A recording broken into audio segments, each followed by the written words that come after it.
نحمده ونستعينه ونستغفره ونؤمن به ونتوكل عليه ونعوذ بالله من شرور أنفسنا ومن سيئات أعمالنا من يهده الله فلا مضل له ومن يضلله فلا هادي له ونشهد أن لا إله إلا الله وحده لا شريك له ونشهد أن سيدنا وسندنا وحبيبنا وشفيعنا ونبينا ومولانا محمدا عبده ورسوله صلى الله تعالى عليه وعلى آله وأصحابه وبارك وسلم تسليما كثيرا كثيرا أرسله الله تعالى إلى كافة للناس بالحق بشيرا ونذيرا وداعيا إلى الله بإذنه وسراجا منيرا أما بعد فأعوذ بالله من الشيطان الرجيم بسم الله الرحمن الرحيم فجاءته إحداهما تمشي على استحياء قالت إن أبي يدعوك ليجزيك أجر ما سقيت لنا فلما جاءه وقص عليه القصص قال لا تخف نجوت من القوم الظالمين قالت إحداهما يا أبت استأجره إن خير من استأجرت القوي الأمين قال إني أريد أن أنكحك إحدى ابنتي هاتين على أن تأجرني 8 حجج فإن أتممت 10 فمن عندك وما أريد أن أشق عليك ستجدني إن شاء الله من الصالحين قال ذلك بيني وبينك أيما الأجلين قضيت فلا عدوان علي والله على ما نقول وكيل صدق الله مولانا العظيم وصدق رسوله النبي الأمي الكريم ونحن على ذلك لمن الشاهدين والشاكرين والحمد لله رب العالمين اللهم صل على محمد وعلى آل محمد كما صليت على إبراهيم وعلى آل إبراهيم إنك حميد مجيد اللهم بارك على محمد وعلى آل محمد كما باركت على إبراهيم وعلى آل إبراهيم إنك حميد مجيد اللهم صل على محمد وعلى آل محمد كما صليت على إبراهيم وعلى آل إبراهيم إنك حميد مجيد اللهم بارك على محمد وعلى آل محمد كما باركت على إبراهيم وعلى آل إبراهيم إنك حميد مجيد اللهم صل على محمد وعلى آل محمد كما صليت على إبراهيم وعلى آل إبراهيم إنك حميد مجيد اللهم بارك على محمد وعلى آل محمد كما باركت على إبراهيم وعلى آل إبراهيم إنك حميد مجيد معزز محترم মুরব্বিয়ান কেরাম মুসল্লিয়ান ইজাম দিন দরদি ধর্মপ্রেমিক ইসলাম প্রেমিক কোরআন প্রেমিক আল্লাহর আশেক দিন দরদি মুসল্লি ভাইরা আল্লাহ পাক রব্বুল আলামিন শুক্রবার দিন বাদ মাগরিব ইশার নামাজের পূর্বে আল্লাহর ঘর মসজিদের মধ্যে আল্লাহর কালাম কোরআন শরীফ নিয়ে কোরআনুল করিমের ধারাবাহিক তরজমা এবং তাফসীরের বরকতময় মাহফিলে পবিত্র জিলকদ মাসের প্রথম শুক্রবার আমাকে আপনাকে বসার এবং বসে কোরআন শরীফ তেলাওয়াত করার এবং তেলাওয়াতকৃত সে আয়াতগুলো আপনাদেরকে শ্রবণ করার শোনার যে তৌফিক দিয়েছেন এই জন্যে আল্লাহর শুকরিয়া আদায় করি আলহামদুলিল্লাহ। আমরা যেই মজলিসে বসছি এটা পবিত্র কোরআনুল করিমের মজলিস, আল্লাহর কালামের মজলিস এবং এই মজলিসটা গতানুগতিক মাঠ পর্যায়ের কোনো ওয়াজ মাহফিল না। আমরা এখানে পবিত্র কোরআনুল করিম চর্চা করার জন্যে এবং যা আমরা শিখছি শিক্ষা করা এলেম যা আমরা লাভ করছি সেগুলি তাকরার বা পাঠাভ্যাস করার জন্য। মাদ্রাসার পরিভাষায় এটাকে তাকরার বলা হয়, পুনরালোচনা। যিনি আলোচনা করবেন তিনি তাকরার করবেন। কেন করবেন? যেন আল্লাহ তাআলা এই আলোচনা করার দ্বারাতে যিনি করবেন তার এলেমের মধ্যে আমলের মধ্যে যারা শুনবেন তাদেরও এলেম আমলের মধ্যে আল্লাহ যেন বরকত দান করেন। আর এই বরকত কোরআন হাদিসের এই বরকত লাভ করার উদ্দেশ্যে কোরআন নিয়ে যে বসা,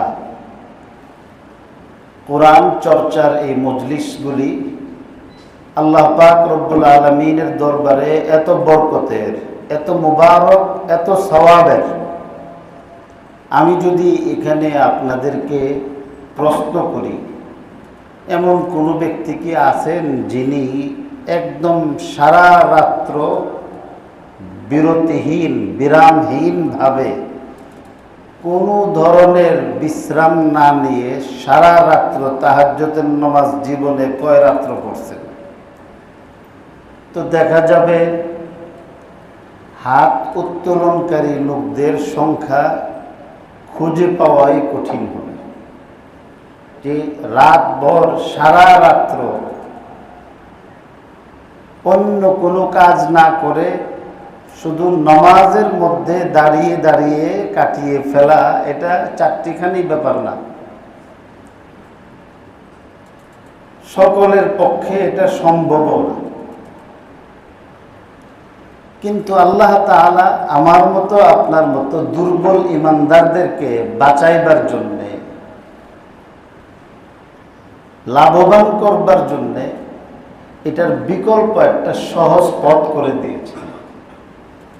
সেটি হলো দিন চর্চার জন্যে, কোরআন হাদিস চর্চা করার জন্যে, কোরআন হাদিসের জানা জিনিসগুলি পরস্পরের আলোচনা আদান প্রদান করার জন্যে যদি কোনো মজলিস প্রতিষ্ঠা করা হয় অথবা সেই মজলিসের মধ্যে যদি অংশগ্রহণ করা হয়, তাহলে আল্লাহ পাক রব্বুল আলামিন সারা রাত্র তাহাজ্জুদের নামাজ বিরামহীন বিরতিহীন ভাবে আদায় করার সমান সওয়াব আল্লাহ তাআলা দান করবেন। আর একটু জোরে সুবহানাল্লাহ একটু পরে কইতে হইব। সেটা কি, যে পুরা মজলিসটা ধরেন 1 ঘন্টা 1.5 ঘন্টা আধা ঘন্টার একটা অধিবেশন, এই পুরা মজলিসটার বিনিময়ে আল্লাহ সারা রাত্র তাহাজ্জুদের সওয়াব দিবেন, এটা কিন্তু না। এই মজলিসের একটা ঘন্টাও না, একটা মিনিটও না, প্রতিটি সেকেন্ডের বিনিময়ে সেকেন্ডে সেকেন্ডে আল্লাহ তাআলা সারা রাত্র তাহাজ্জুদ করার সওয়াব দান করেন। তাহলে আমরা এই মজলিসের মধ্যে বসে আমরা কি ঠকিয়া গেছি? আমরা কিন্তু ঠকি নাই। আমার আল্লাহ আপনারে ঠগান নাই। 2 নম্বর,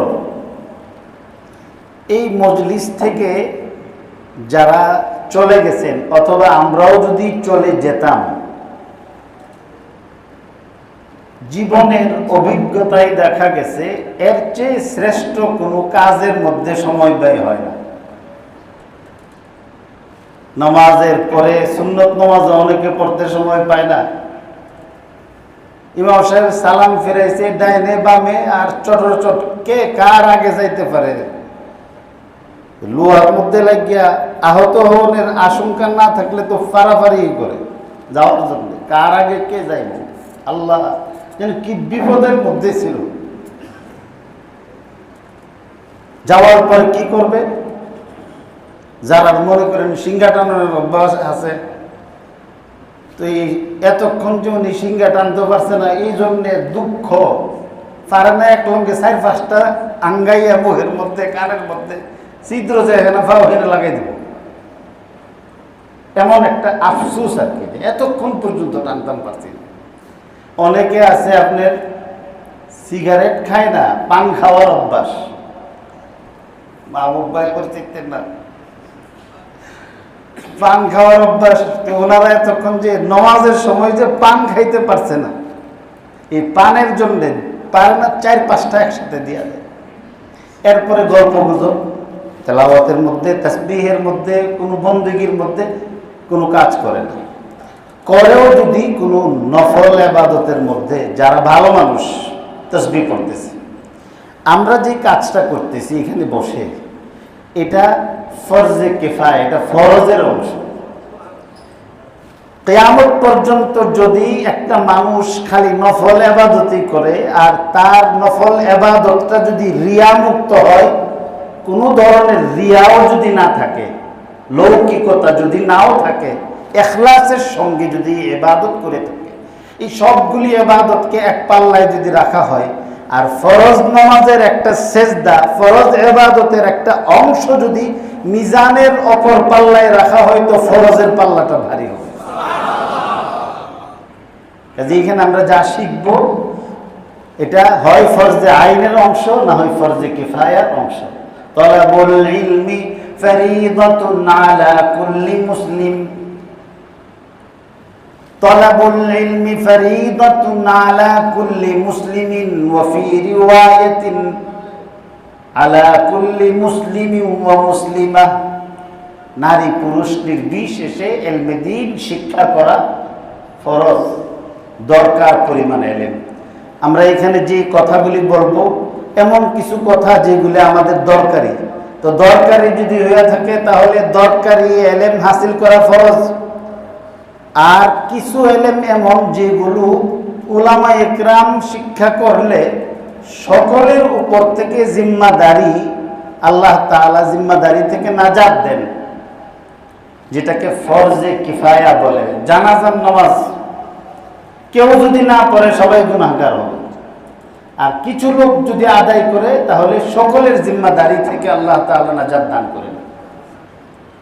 তো তালিমের মধ্যে যা আলোচনা হয়, হয় এটা ফরজে আইনের অন্তর্ভুক্ত হবে, না হয় ফরজে কিফায়ের অন্তর্ভুক্ত আলটিমেটলি এটা ফরজ।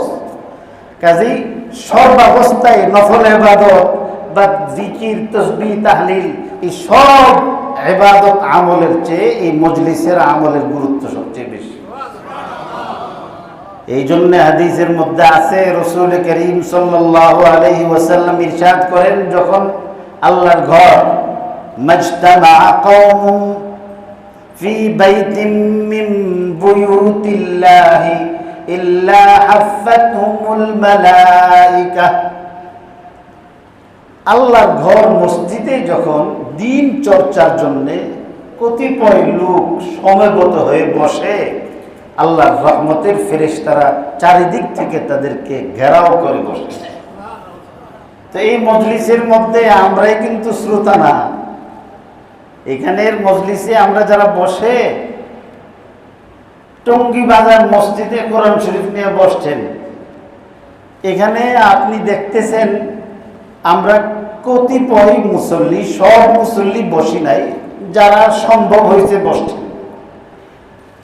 কতিপয় মুসল্লি দৃষ্টিগোচর হচ্ছে জাহিরি ভাবে, কিন্তু বাতিনি ভাবে, আধ্যাত্মিক ভাবে এখানে এই পরিমাণ ফেরেশতা আমাদের এই মজলিসের শ্রোতা, যারা আমাকে, আপনাকে, সবাইকে ঘেরাও করে আসমান পর্যন্ত এমন ভাবে একজনের কাঁধে আরেকজন বসছে যে আসমান থেকে আল্লাহর রহমত সেখান থেকে বর্ষিত হলে, আলো বর্ষিত হলে এই ফেরেশতাদের বেষ্টন ভেদ করে বাহিরে যাওয়ার কোনো সুযোগ নেই। ব্রিজ বানাই দেখছেন, পাইলিং করার আগে পানির মধ্যে বিশাল বিশাল মোটা মোটা পাইপ ঢুকাইয়া তারপরে এটাকে খালি করে। কেন? উপর থেকে যা মাল মশলা আছে সবগুলি যেন জায়গা মতো গিয়া পড়ছে। এই মজলিসের মধ্যে যারা বসছেন, আল্লাহর দরবারে সবাই এত মাহবুব, এত প্রিয় যে আল্লাহ তাআলা আল্লাহর রহমতটাকে পরিপূর্ণভাবে উপভোগ করার জন্য রহমতের ফেরেশতাদেরকে দিয়ে এইভাবে বাউন্ডারি বানাইছে। এই বাউন্ডারির আয়তন জমিন থেকে নিয়ে আসমান পর্যন্ত পুরাটা আল্লাহ তাআলা সীসাকালা প্রাচীর বানায় দিয়েছে। এখন বলেন বইয়া কি ঠকছি না জিতছি? তারপরে আল্লাহ পাক রব্বুল আলামিন সমস্ত ফেরেশতাদেরকে সাক্ষী রেখে এই মজলিসগুলির মধ্যে যারা বসছেন তাদের সকলের সব গুনাহ খাতা মাফ করে দেওয়া ডিক্লার দিয়ে দেন, ঘোষণা দেন। আল্লাহ পাক রব্বুল আলামিন এই মজলিসে আমাকে যে বসার তৌফিক দিয়েছেন, আপনাকে যে বসার তৌফিক দিয়েছেন, এই জন্য আবারও আল্লাহর দরবারে শুকরিয়া আদায় করি, আলহামদুলিল্লাহ। আল্লাহ পাক রব্বুল আলামিনের কাছে প্রার্থনা করি, যেহেতু কোরআনের আলোচনা, আমি বলেছি যে আমরা ওয়াজ করতে এখানে বসছি না, এটা কোরআন শরীফের একটা ক্লাসের মতো। আমি মোল্লা মুন্সি, আপনাদের ভাষায় মাস্টার, মাদ্রাসার মধ্যে সারা জীবন মাস্টারই করছি, এখনো করতেছি। গত সপ্তাহে আর আগের সপ্তাহে মালিবাগ মাদ্রাসার ফারেক কতগুলি ছাত্র আলেম যারা এখন উস্তাদ পড়াইতেছেন, ওনারা আসছে, তো বসছে। কোনো সময় আমার কাছে পড়ছে, এরা যখন ছোট ছিল, তো পড়ার পরে বলতেছে, হুজুর মনে হয়েছে যে আবার যেন অনেক দিন আগে আপনার কাছে ক্লাসে যে পড়তাম, যেন ক্লাসে বসছে। তো আমি এখানে ওয়াজ করতেছি না, আমি এখানে নিজে কিছু জিনিস চর্চা করতেছি, যেগুলি আমি কখনো পড়েছি, কখনো পড়াইছি। আপনাদেরকে নিয়ে আলোচনা করব, যেন আল্লাহ তাআলা এই আলোচনার দ্বারা আমার দিলের যত খারাপই আছে, আধার আছে, অন্ধকার আছে, এগুলি এমনভাবে দূর করে দেখ, আমার দিলটারে এমন আলোকিত করে দেখ যেন এই আলোর ছোঁয়া আপনাদের দিল পর্যন্ত পৌঁছে। হযরত মুসা আলাইহিস সালাতু ওয়াস সালামের ইতিবৃত্ত আলোচনা করতেছিলাম। আল্লাহ তাআলা হযরত মুসা আলাইহিস সালাতু ওয়াস সালামকে নবুয়ত দান করবেন। আল্লাহ যখন কোনো জিনিস কাউকে দেওয়ার ফায়সালা করেন, তখন এই জিনিস লাভ করার জন্য যা যা দরকার আল্লাহ সেই জিনিসের ব্যবস্থা করে দেন। এটা আল্লাহর নিজাম। আল্লাহ যারে কোনো কিছু দিতে চান তো দিলে দেওয়ার প্রসেসটাও আল্লাহ করে দেন, প্রসেসটা আল্লাহ করেন। আর বন্দাকে আল্লাহ তাআলা ইখতিয়ার করার, বেছে নেওয়ার, গ্রহণ করার, পছন্দ করার শক্তি দেন, যে এটা করলে এটা দিব, এটা করলে ওইটা দিব। এই ব্যবসা ধরলে তোমার লাভ হবে, ওইটা ধরলে লস হবে।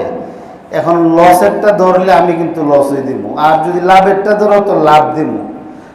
এখন এই যে নির্বাচনী শক্তি, এটাকে কুওয়াতে ইখতিয়ারিয়া বলা হয়। এটার উপর ভিত্তি করে আল্লাহ জান্নাত জাহান্নামের ফয়সালা করেন। মানুষ পাথরের মতো নির্জীব না, আবার ইচ্ছা করলেই মানুষ স্রষ্টাও না। মানুষ তার কর্মের স্রষ্টা না, ইচ্ছা করলেই মানুষ করতে পারে না। আমি চাইছি, একটা গুমরাহ জমাত ছিল, যে জমাতটাকে মুতাজিলা সম্প্রদায় বলা হয়। এরা বলতো কি, যে মানুষ, প্রত্যেক মানুষ মানুষের কর্মের স্রষ্টা।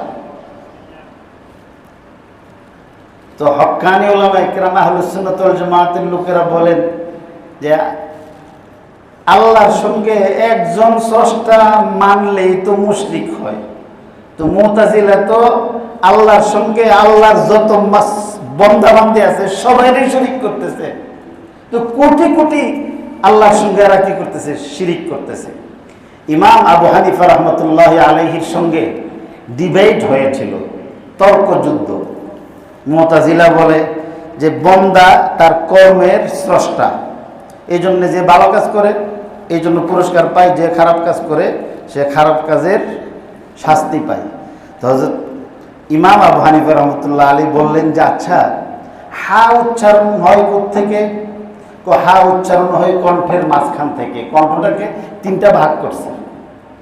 এই যে কণ্ঠনালী, যে এই কণ্ঠনালীর মধ্যভাগ থেকে হা উচ্চারণ, আইন উচ্চারণ হয়। তো উনি বললেন যে ফা উচ্চারণ হয় কোত্থেকে, বা উচ্চারণ হয় কোত্থেকে, মিম কোত্থেকে উচ্চারণ হয়, ঠোঁট থেকে। বা, মিম এবং ওয়াও, এই তিনটা ঠোঁট থেকে উচ্চারিত হয়। তো উনি বললেন যে আচ্ছা ঠিক আছে, তুমি যেহেতু তোমার কর্মের স্রষ্টা, তুমি নিজেই সৃষ্টি করো, তাহলে হাটাকে ঠোঁট থেকে আর ওয়াওটারে তুমি গলা থেকে উচ্চারণ করে দাও। তুমি না স্রষ্টা, হা উচ্চারণ করাও ঠোঁট থেকে, আর মানুষের যেগুলি উষ্টবর্ণ ঠোঁট থেকে যেগুলি বের হয় ওইটাকে কণ্ঠ থেকে বের করে দাও। ফাবুহিতাল্লাযী কাফার, জায়গার মধ্যে লাজবাব হয়ে গেছে। ইচ্ছা করলে মানুষ, তো আল্লাহ তাআলা এখানে বন্দাকে দেওয়ার জন্যে একটা বাহানা করে দিয়েছেন, যে তোমাকে দিছি, এটা দিলাম, ওইটা করো, এটা করলে এটা পাইবা, ওইটা করলে ওইটা পাইবা। তো ঠিক এমনি ভাবে আল্লাহ তাআলা হযরত মুসা আলাইহিস সালামকে নবুয়ত দান করবেন কোন জায়গার মধ্যে? তো তিনি যখন মাদিয়ান থেকে নিজের মাতৃভূমিতে ফিরে যাবেন, মাতৃভূমিতে ফিরে যাওয়ার সময় কখন?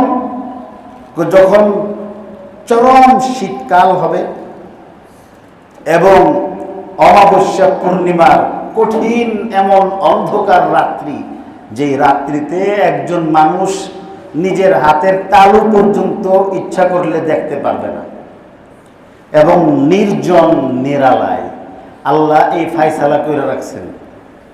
এখন মুসা আলাইহিস সালাম থাকে হইল মিশরে, ফেরাউনের ঘরে। ওনাকে আল্লাহ তাআলা ফেরাউনের ঘরে নবুয়ত দান করবেন না, নবুয়ত দান করবেন মিশর এবং মাদিয়ানের মধ্যবর্তী স্থানে, তুর পর্বতের এখানে, তুর ও সাইনা, সেখানের মধ্যে।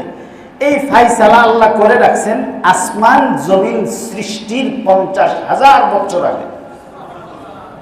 মানুষ সৃষ্টি না, মুসা আলাইহিস সালামের সৃষ্টি না, আদম আলাইহিস সালামের সৃষ্টি না, মানব দানব সৃষ্টির 50,000 বছর আগে আল্লাহ এই ফায়সালা করে রাখছেন। কাতাবাল্লাহু মাকাদিরাল খালাইকি قبل أن يخلق السماوات والأرض ب50 ألف عام وكان عرشه على الماء। আসমান জমিন সৃষ্টির 50,000 বছর আগে আল্লাহ ফায়সালা করছেন। এখন মুসা আলাইহিস সালাম রে তো মিশর থেকে বাইর করে আনতে হইব। বের করে আনার জন্য হযরত মুসা আলাইহিস সালাতু ওয়াস সালামকে আল্লাহ তাআলা আল্লাহর প্রসেসে ফেলাইছেন। নবীগণ আল্লাহর পক্ষ থেকে নির্বাচিত মহামানব এবং নবীগণ হন সমাজ সংস্কারক, হাকিম। হযরত মুসা আলাইহিস সালাম আসছেন, দুনিয়াতে আসলেন, আসার আগে কি হয়েছে, আসার পরে কি হয়েছে, সব আলোচনা আমরা করছি। এবং কিপ্তিশ ব্যক্তির সঙ্গে মিশরের বাজারের মধ্যে কি হয়েছে সে সম্পর্ক আলোচনা করছি। বাজারের মধ্যে ঝগড়া লাগছে, হযরত মুসা আলাইহিস সালাতু ওয়াস সালাম মিটমাট করতে গেছেন, কিপ্তি হয়ে মারা গেছে। মুসা আলাইহিস সালামের উপর নরহত্যার অভিযোগ আসছে যে সরকার দলীয় লোকের ক্যাডার মেরে লেছে। হে ক্যাডার না কি কি হয়েছে, দলটা তো সরকারের। এর পিছিয়ে এখন বাস মুসা আলাইহিস সালাম যেখানে পাও উকতুলু মুসা হাইসু ওয়াজাদতুমুহু, যেখানে মুসাকে পাইবা ধরে জবাই করো। তো ওই সময়ে হযরত হিজকিল আলাইহিস সালাতু ওয়াস সালাম ঈমান এনে উনিও মুমিন ছিলেন, কিন্তু ওনার নিজের পরিচয় প্রকাশ করতেন না, গোপন রাখতেন। তিনি মুসা আলাইহিস সালামকে বের হওয়ার পরামর্শ দিয়েছেন। ওয়াজাআ রাজুলুম মিন আকসাল মাদিনাতি ইয়াসআ ক্বালা ইয়া মুসা ইন্নাল মালাআ ইয়াতামিরুনা বিকা লিয়াকতুলুকা ফাখরুজ ইন্নী লাকা মিনান নাসিহিন। যে মুসা ধরলে কিন্তু শেষ, যাও। হযরত মুসা আলাইহিস সালাম গেলেন।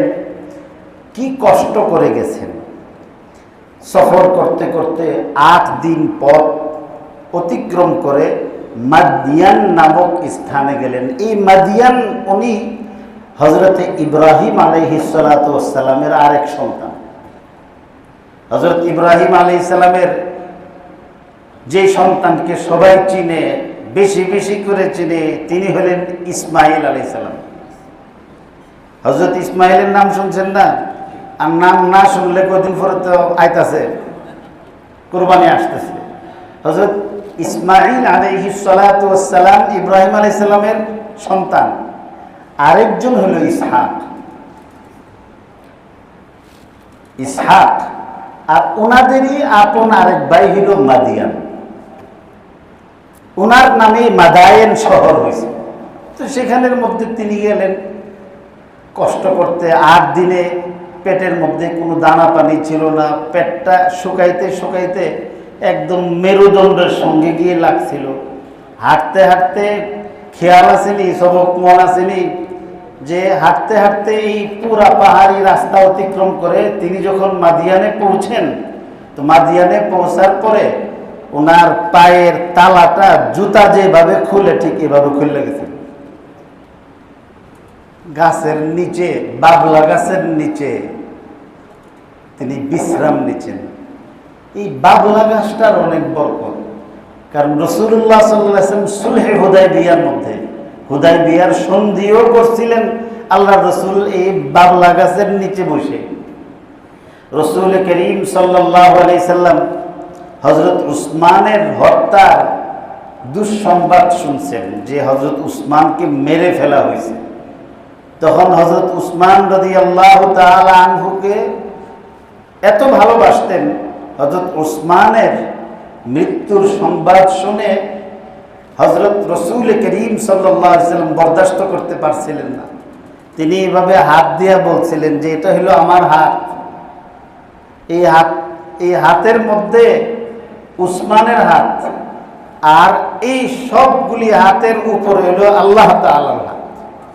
রাসূলুল্লাহ সাল্লাল্লাহু আলাইহি সাল্লাম ফরমান যে তোমরা আমার হাতে ধরে শপথ করো যে নিরপরাধ নির্দয়ভাবে উসমানকে যদি মক্কার কাফেররা হত্যা করে থাকে, আমরা উমরা করার জন্য আসছিলাম, আমার উসমানকে হত্যা করেছে, সুতরাং উসমানের রক্তের প্রতিশোধ না নিয়ে আমি নবী মুহাম্মদুর রাসূলুল্লাহ ফিরব না, আমি আগে রক্তের বদলা নিব। তারপরে সাহাবা একরাম যখন নবীজির হাতের উপর হাত রাখে হযরত উসমানের হত্যার প্রতিশোধ নেওয়ার শপথ করেছিলেন, আল্লাহ তাআলা কোরআন শরীফের মধ্যে বলছেন ইয়াদুল্লাহি ফাওকা আইদিহিম, যে তোমাদের এই হাতের উপর আমি আল্লাহ আমার কুদরতি হাত রাখতেছি এবং তোমাদের সকলের সব গুনাহ আমি মাফ করে দেব। বায়াতুর রিদওয়ানের মধ্যে যারা ছিলেন, এই কাজটাও একটা বাবলা গাছের নিচে হয়েছে। আরব দেশে বাবলা গাছের নিচে, তেঁতুল গাছ কি আসেন না, কলা গাছ নাই, আম গাছ নাই, সবই তো আছে। তো কাজেই এই বাবলা গাছের সম্পর্ক নবীদের সঙ্গে আছে। হযরত মুসা আলাইহিস সালাতু ওয়াস সালাম বিশ্রাম নিচ্ছেন, এরপরে দুইজন নারী দেখলেন কি করছেন, পানি পান করাইছেন, পানি পান করাইয়া ওনাদেরকে বাড়িতে পাঠাই দিচ্ছেন। নারীরা কি করছে না করছে এই সম্পর্কে বলছি। ওনারা পুরুষরে ধাক্কাইয়া পানি আনার জন্য কুয়ার পার গেছেন না, দূরে রয়েছে। পুরুষ চলে গেলে ওনারা নিয়মিত পানি পান করাইতেন। সেখানে ছোট্ট মাসআলা আবারও আপনাদেরকে বলতেছি, যে যেখানে পুরুষের ভিড় হয় এই ভিড়ের মধ্যে নারীরা নিজের নারীত্ব বিসর্জন দিয়ে পুরুষের সঙ্গে ধাক্কাধাক্কি করা শরীয়তের দৃষ্টিতে জায়েজ না, হারাম। ওই জায়গার মধ্যে নারীদের যাওয়া জায়েজ না। আপনাদের কি মনে আছে কিনা জানি না, 1996-97 সালে 31st নাইটে ঢাকা ইউনিভার্সিটি টিএসসির এখানের মধ্যে আপনার যখন 12টা 1 সেকেন্ড হইল, তখন ওনারা সকলেই 31st নাইট উদযাপন শুরু করলো। উদযাপন করতে গিয়ে একটা ভ্যান গাড়ির উপরে একটা কতগুলি মেয়ে এরা উঠে, আমি তখন জানতাম না এটার অর্থ কি, যে ফ্লাইং কিস, ফ্লাইং কিস দিতেছিল, কিভাবে ফু দিতেছিল আর কি, চুমা দিতেছে দূরের থেকে বৈশা। এই যে এখানে আমাদের সাইদ ভাই বৈশা রয়েছে, আমি এখান থেকে বললাম কি সাইদ ভাই, ওইখান থেকে এই যে চুমা দেওয়া শুরু করছে।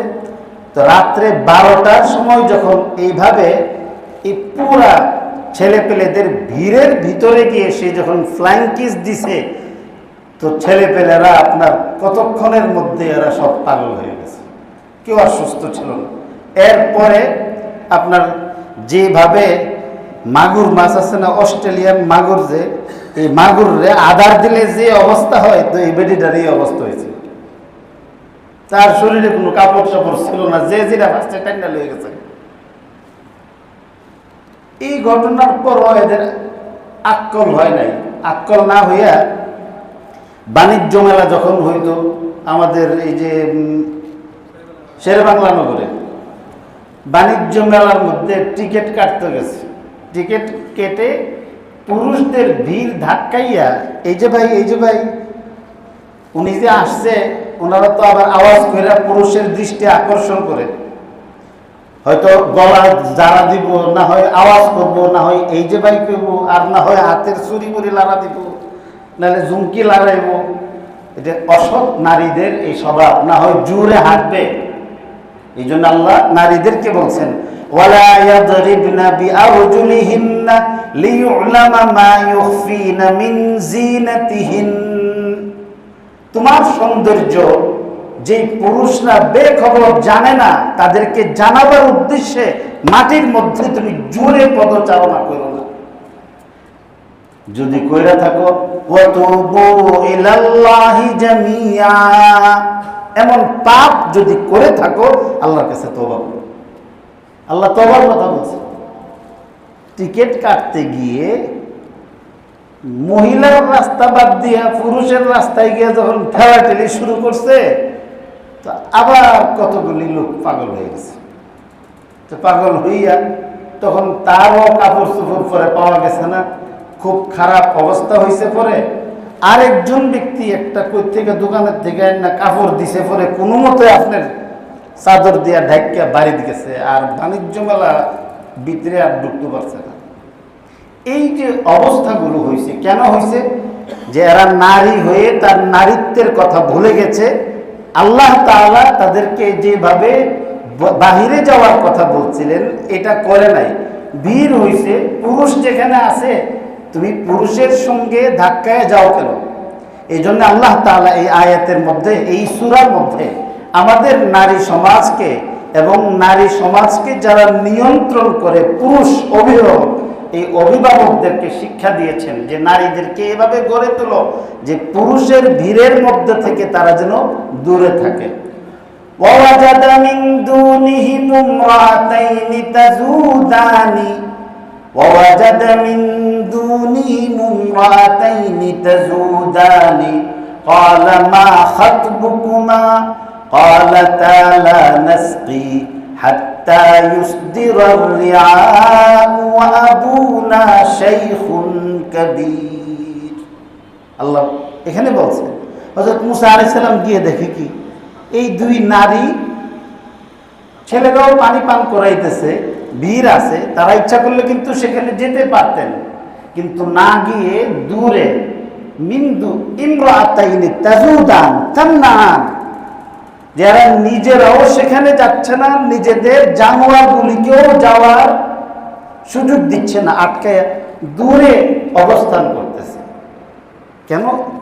এই শিক্ষা দিচ্ছেন যে পুরুষের সঙ্গে ধাক্কাধাক্কি করে নারী জীবন যাপন করবে না। পুরুষ চলে যাওয়ার পরে পালাক্রমে নারীরা আসবেন। গাড়ি আসলে দেখবেন ধাক্কাধাক্কি শুরু করে 3 জন মানুষে ধাক্কাধাক্কি করে সময় লাগে 20 জন মানুষের ভিতরে যাওয়া। বাংলাদেশের মধ্যেই সমস্যা, বাইরের মধ্যেই সমস্যা নাই। যদি সিরিয়ার অনুসারে সিস্টেম মতো যদি এখানে দাঁড়ায় 20 জন মানুষ ঢুকলে কোনো সমস্যা হয় না, এখানে কোনো সমস্যা হয় না। কিন্তু আমাদের এই বাংলাদেশটার মধ্যে কিছু খারাপ মানুষ আমাদেরকে শাসন করে, শোষণ করে দেমাগটাকে এমন কলুষিত করেছে, এই দেশে অনিয়মটাই যেন নিয়ম হয়ে গেছে। সব কাজের মধ্যে নিয়ম বলতে কোনো কিছু নেই। অথচ আল্লাহ তাআলা এই নিজামের মধ্যে আল্লাহ শান্তি রাখছেন। আল্লাহর সব সৃষ্টির মধ্যে শৃঙ্খলা আছে। সূর্য দক্ষিণ দিক দিয়ে ওঠে না, পূর্ব দিক দিয়ে ওঠে, পশ্চিম দিকেই অস্তমিত হয়। এটা আল্লাহর নিজাম। এটা তো এখানের মধ্যে হযরত মুসা আলাইহিস সালাতু ওয়াস সালাম এদের হাল দেখে পানি পান করাইছেন। মনে আছে তো? পানি পান করাই দেওয়ার পরে বাড়িতে গেছে। তাড়াতাড়ি যখন বাড়িতে গেল তো বাবা কি করছে, সাথে সাথে জিজ্ঞাসা করছেন। আমরা আমাদের ছেলে মেয়েদেরকে জিজ্ঞাসা করিনি রাত্রে কই ছিলা, এত রাত্র, অনেক গভীর রাত করে কেন তুমি বাড়িতে ফিরছো, তোমার কলেজ কখন শেষ হয়েছে, তোমার স্কুলের কোনো দায়িত্ব ছিল কিনা। এইভাবে খুঁটে খুঁটে মা বাবার জিম্মাদারি হলো জিজ্ঞাসা করা ছেলে মেয়েদেরকে। তাড়াতাড়ি আসলেও বিলম্ব করে আসলো, যে আজকে যেহেতু তাড়াতাড়ি আসছো, তো তাড়াতাড়ি আসছে, এটা আবার সমস্যা কি? সমস্যা আছে, হ্যাঁ পড়তে গেছে না, সকাল 10টার সময় যায়, আসরের সময় আসে, 11টার সময় এসে পড়ছে, তো ভালো না করছে কোন ভালো করে নাই, এর মানে সে কলেজে গেছে না, স্কুলেই যায় না, জিজ্ঞাসা করবে। তো কাজেই বিলম্ব করো, তাড়াতাড়ি হোক। হযরত মুসা আলাইহিস সালাম যখন শুআয়ব আলাইহিস সালামের 2 কন্যাকে পানি পান করাইয়া দিলেন, দেওয়ার পরে বাড়িতে গেলেন। হযরত শুআয়ব আলাইহিস সালাম বয়স্ক ছিলেন। কত বয়স খেয়াল আছে নেই? ভুলে গেছেন? নবী রাসূলদের মধ্যে হযরত শুআয়ব আলাইহিস সালাম সবচেয়ে বেশি হায়াতের অধিকারী ছিলেন, লম্বা হায়াত পেয়েছেন। এক বর্ণনায় 3000 বছর ওনার বয়স ছিল, আরেক বর্ণনায় ওনার বয়স ছিল 3600 বছর। আমরা কি করি? বয়স যখন বাড়তে থাকে তো ইচ্ছা করে আমরা কিছু আইলসামি নিজের মধ্যে নিয়ে আসি, আরে আমি বুড়ো হয়েছি, এখন কি এত কিছু খবর নিতাম পারবো? আপনি বুড়া হয়েছেন দেখেই তো আপনার বেশি খবর নিতে হইব, কদিন পরে যাবেন বইরা। এখন যা আছে তাড়াতাড়ি করে দেন। তো এইভাবে বয়স হওয়ার দ্বারাতে মানুষের মধ্যে একটা অলসতা আসে, দায়িত্ব পালনের ক্ষেত্রে কিছু গাফলতি সৃষ্টি হয়। আল্লাহ তাআলা হযরত শুআয়ব আলাইহিস সালামের এই ইতিবৃত্ত আলোচনা করে আমাকে শিক্ষা দিয়েছেন যে মানুষ কখনো দায়িত্বের ক্ষেত্রে বৃদ্ধ হইতে পারে না। হযরত শুআয়ব আলাইহিস সালাম আসছেন, বললেন, মা এত তাড়াতাড়ি ফিরে আসলা আজকে? তো বললেন যে বাবা, একজন পরদেশি মুসাফির বাবলা গাছের নিচে বসা দেখছি, আর তিনি আমাদেরকে দেখে আমাদের অসহায়ত্ব অনুভব করে দয়া করে আমাদেরকে আরেকটা পাশের কুয়া থেকে পানি উঠাইয়া লোকদের আগে আমাদের পানির চাহিদা মিটিয়ে দিয়েছেন, আমরা তাড়াতাড়ি চলে আসছি। এখানে আরেকটা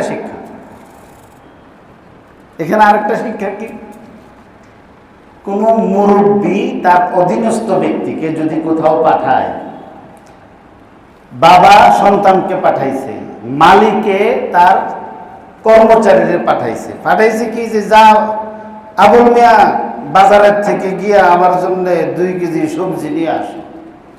এত আল্লাহর রহমতে সময় পাইছে, আসছে। আওয়ামের সময় এখানে পানের দোকানও কতক্ষণ হারিয়েছে, এরপরে আবার বিড়ির দোকানও কতক্ষণ হারিয়েছে, এরপরে আবার ইমাম সাহেব হুজুরে দেখছে সালাম আলাইকুম, ওনার কতক্ষণ দাঁড়াইছে। আবার সামনে গিয়ে আবার দেখছে কিছু ফুলাপান খেলতেছে, 4 ছক্কা মারতেছে, এটাও কতক্ষণ দেখছে। দেখা এরপরে আবার দেখছে দোকানে আরেক কর্মচারী দেখে গেছে, আবার কতক্ষণ তাড়াতাড়ি আইটা আবার সামনে গেছে।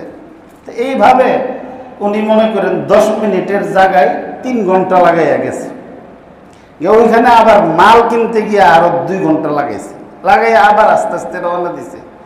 দেখে যে টেলিভিশনের মধ্যে বিদেশের কোন ক্রিকেট খেলা আরম্ভ হয়েছে, আবার আকুয়ে দিয়েছে কতক্ষণ এখানে।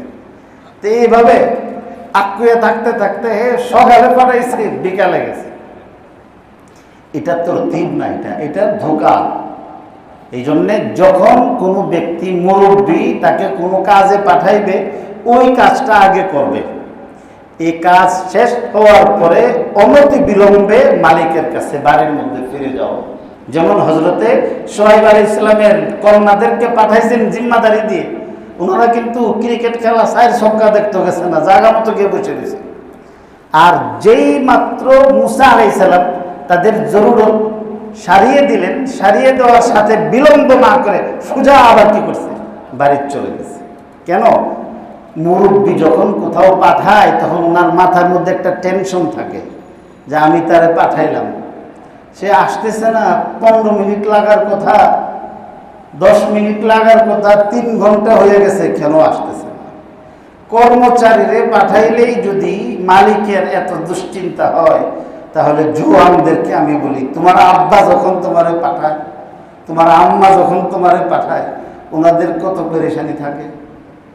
ওনারা তখন দুশ্চিন্তা থাকে যে আমার ছেলেটারে পাঠাইছি, কেন এখনো আসতেছে না। এই মা বাপের দিলের মধ্যে কষ্ট না দেওয়ার জন্যে কোরআন আমাকে শিখিয়েছে, তোমাকে শিখিয়েছে। হযরতে শুআয়ব আলাইহিস সালামের কন্যাদের ইতিহাস আলোচনা করে জরুরত শেষ, সোজা তাড়াতাড়ি আগে যাও, সেখানে রিপোর্ট করো, রিপোর্ট করার পরে তোমার প্রয়োজন হয়ে অন্য কোথাও যাও। ووجد من دونهم امرأتين تذودان قال ما خطبكما قالتا لا نسقي حتى يصدر الرعاء وأبونا شيخ كبير। হযরত মুসা আলাইহিস সালাম বলছিলেন, নারী 2 জন মহিলা পানি নেওয়ার জন্য তোমরা এলে কেন? আমরা ভাই নাই, কাজ করার মতো কোনো লোক নাই। বাবা আছে না? আছে। বাবা আসলো না কেন? আবুনা শাইখুন কাবীর। আমার আব্বা কেমনে আসবে? উনি তো অনেক বয়স্ক, 3000 বছর বয়স। আমরা 60 বছর বয়স হলে বাপ ধরে রাখছি 600 বছরের বয়স। কত? 60 হয়েছে না, আর বাপ ধরছে যে আল্লাহ। মনে হয় উনি আদম আলাইহিস সালামের সময় আইছিল, আমি বাপ হয়েছে আর ওনার বয়স হয়েছে 3000 বছর, মিনিমাম 3000 বছর। আবার অন্ধ। তো বৃদ্ধ অন্ধ এমন ব্যক্তি এই গবাদি পশুগুলো পালন করার জন্যে, আর একটা দুইটা না, এক বর্ণনায় আছে যে ওনার 30,000 বকরি ছিল। তো 30,000 বকরির পানি খাওয়াবে কেমনে বুড়া মানুষ? কেউ যখন নাই, এই জন্যে বাবার খেদমত করার জন্যে মেয়েরাই কি করছে, আগায় আসছে।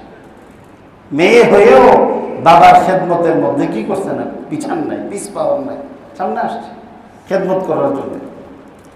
পানি পান করে যখন চলে গেল, তার মধ্যে হযরত মুসা আলাইহিস সালাতু ওয়াস সালাম চিন্তার মধ্যে পড়ছিল। এই যে চিন্তা এবং এই যে পানি পান করানো, এখানে একজন আটকা পড়া, কিপ্তিরে সেখানের মধ্যে শায়েস্তা করা, আবার হেঁটে হেঁটে এখানে আসা, এই সব কিছু আসল উদ্দেশ্য হয়েছে কি, আসমান জমিন সৃষ্টির 50,000 বছর আগে আল্লাহ ফায়সালা করছেন যে শীতের রাত্রিতে, অন্ধকার, প্রচন্ড শীতে, অন্ধকার রজনীতে তুর পর্বতের পাদদেশে নিয়ে মুসাকে আল্লাহ তাআলা নবুয়ত দান করবেন। এই জন্য সব প্রসেস করতেছে। হযরত মুসা আলাইহিস সালাম চিন্তা করলেন, এই ফিতনার যুগ, যেখানে পর্দা পশিদার কিছুই নেই, সেখানে দুই নারী, ভাই নাই, মেয়ে হওয়ার পরও বাবার খেদমত করার জন্যে এইভাবে উদ্গ্রীব, এতগুলি ছাগল নিয়ে আসছে। এরা তো সাধারণ ব্যক্তি না, কত দয়াময়, মমতাময় এরা, বাবার আশেক, জাতবালা, বুঝছে। আবার বাবার খেদমতের পাশাপাশি এখানে এসে ইচ্ছা করলে তো তারা আগে যাইত। ইহুদি খ্রিস্টানদের নীতি হলো লেডিস ফার্স্ট, নারীদেরকে আগে দিয়ে দেবো। গাড়ির মধ্যে নিয়ে আগে বহাইতেছি, যেমন হ্যাঁ গাড়িও চালাইতে পারে, বেডিরে দিকে দিকে গুনাও করতে পারে, সময় মতো খালো যেতে পারে। আটকা দেখতে দেখতে দেখা যায় খালো গেছে, আকুয়ে থাকতে থাকতে। আর আল্লাহ রাসূল কি বলছেন, আখিরুহুন্না হাইসু আখারাহুন্নাল্লাহ, আখিরুহুন্না হাইসু আখারাহুন্নাল্লাহ। আল্লাহ তাআলা যেভাবে নারীদেরকে পশ্চাৎবর্তী করেছেন, তোমরাও তাদেরকে পেছনে বসাবে, সামনে না। কেন? সামনে বসাইলে হুজুরও দেখতে পাবো, আপনিও দেখতে পারবেন, হুজুরও দেখতে পারবো। কেন? গাড়ি তো এদিকে যাইতেছে, আমি এখানে তাকাই নিলাম, আপনি আমার কিছু বলতে পারবেন। আবার কালা চশমা লাগাইলে তো আমার চোখও দেখবেন না। কালা চশমা লাগাইলে চশমার ভিতর দিয়ে আমি কি বেডির দিকে চাই রয়েছি না অন্যদিকে তাকাই রয়েছি, বুঝারও কোনো সুযোগ নাই। আল্লাহ আমাকে হেফাজত করুক। সামনে যখন বসায় রাখবে তো দেখতে না চাইলেও বেডির উপর নজর পড়ব, আর পিছে যদি বসায় রাখে তো তাহলে, আর শরীয়ত মোতাবেক যদি বসে, দেখতে চাইলেও দেখতে পারবে, পারবে না। শয়তানরা সামনে আনছে। তো হযরত মুসা আলাইহিস সালাম, এখানে শুআয়ব আলাইহিস সালামের যে দুই মেয়ে, এরা তো ইচ্ছা করলে অনেক দূরে দাঁড়িয়ে না থেকে ওই কুয়ার পাড়ের মধ্যে গিয়া 2-4 ছেলের যদি দেখতে থাকো, ভাইয়া ভাইয়া একটু পানির ব্যবস্থা হবে, কইলেই তো ওইখানে 2-4 না, কত দরদি যে বাইরে লইলে আল্লাহ কয় আপার আগে দেওয়া, আপার আগে পানি দিয়ে দিন। এই আপার জন্য কত দরদি যে তখন বাইরে। ওনারা তো ইচ্ছা করলে এখানে এমন দরদি বের করে একটা গন্ডগোল লাগাই দিতে পারত, ওনারা সেখানে যান নাই। হযরত মুসা আলাইহিস সালাম চিন্তার রাজ্যে ঘুরপাক খেতেছেন যে এত পবিত্র, এত পাক, এত পরিচ্ছন্ন জিন্দেগি, যে পুরুষদের কাছে ধাক্কাধাক্কি তো করবে দূরের কথা, অনেক দূরত্ব বজায় রেখে অবস্থান করতেছে, এত শালীন